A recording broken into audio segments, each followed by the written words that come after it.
Tumitindi na raw ang epekto ng korupsyon sa imahe ng Pilipinas. Sa Norway, ilang Pinay na turista ang tinanggiyang palitan sa foreign exchange ang kanilang pera dahil daw sa korupsyon. Umabot na rin sa 1.7 trillion pesos ang nawala sa ating stock market. Kawalan daw yan ng kumpiyansa ng mga investor. Narito ang report ni Gio Robles.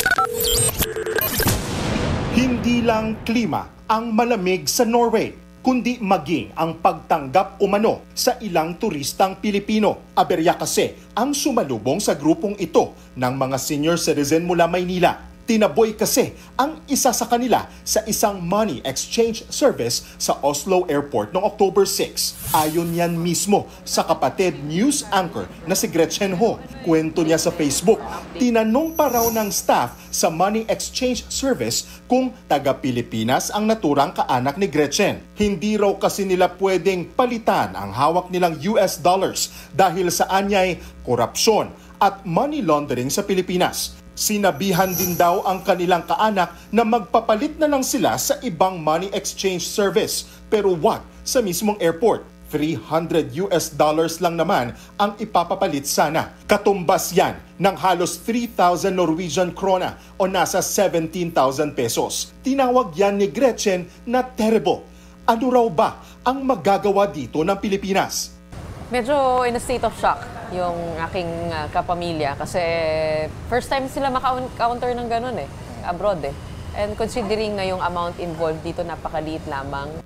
Ipinagtaka rin daw ni Gretchen ang rason ng money exchange service lalo't naalis na ang Pilipinas sa gray list ng Financial Action Task Force o FATF noon pang Pebrero. Kinikilala nito ang commitment ng Pilipinas na labanan ang money laundering o pera na galing umano sa kurakot at iligal. Katunayan, mas makakabuti pa nga sa mga Pilipino abroad ang pagkakatanggal ng Pilipinas sa gray list. Pero tingin ni Gretchen, hindi lang ito issue ng palitan ng pera. Masisisi mo ba yung mundo? Given ang dami nang nangyayari sa bansa, yung mga leaders natin, sana mapaisip sila na ito yung impact nyo sa ordinaryong Pilipino. Hindi naman ako nangungurakot, pero nahihiya ako. Kasi feeling ko, yung kasalanan ng isa, kasalanan nating lahat. Bukod sa kaanak ni Gretchen, naranasan din umano ito ng ilang netizens sa iba pang bansa sa Europa. Nangako na ang Philippine Embassy sa Norway na makikipagpulong sa mga kinatawan ng Norwegian Foreign Ministry para resolbahin ang issue. Nataon ang insidente sa gumugulong na korupsyon sa gitna ng pag-iimbestiga sa maanumalyang flood control project sa Pilipinas. Bagay na nagdudulot ng masamang epekto sa ating ekonomiya ayon sa Makati Business Club. It is really a crisis that will impact us economically. Well, the U.S. State Department just flagged us. It just came out today in papers. Flagged the Philippines for pervasive corruption, quote unquote. Yeah, well, fair enough, right?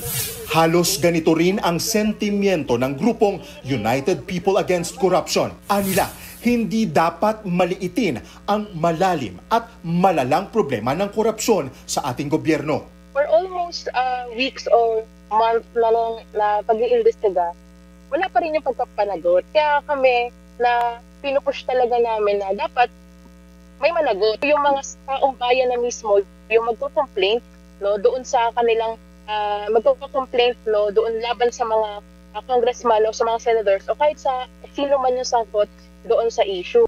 Ayon naman sa Security and Exchange Commission, umabot na sa 1.7 trilyon pesos ang natapyas sa ating stock market sa loob lamang ng 3 linggo dahil sa flood control scandal. Paalala raw ito na ang korupsyon ang sanhi ng malawakang pagkasira ng ating yaman.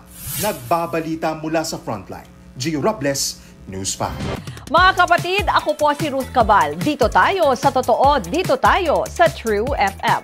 Mag-follow at mag-subscribe din po kayo sa aming social media accounts at True Network PH. Diyan po yan sa aming X na dating Twitter, sa FB, sa Instagram, sa YouTube, sa TikTok at sa mga podcast. At syempre, tutok din po kayo sa Signal True TV Channel 19.